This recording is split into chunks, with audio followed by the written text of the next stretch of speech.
Башшы заңды тұлғаларға арналған ІЦК кілтті пайдалана отырып, платформада авторизациядан өтуі қажет.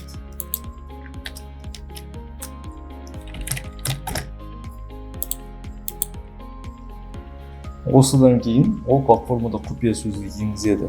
Егер басшы немесе қызметкер парольді ұмытып қалса, оны құпия сөзді ұмыттыңыз ба батырмасын басып, қалпына келтіруге болады. Осы жерге электрондық почтаңызды жазасыз, электрондық поштаға жаңа құпия сөз бар хат жіберіледі.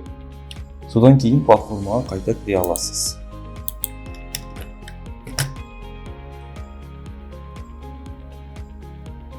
Авторизациядан кейін басшы портфолио жүктейтін жауапты маман тағайындауы тиіс.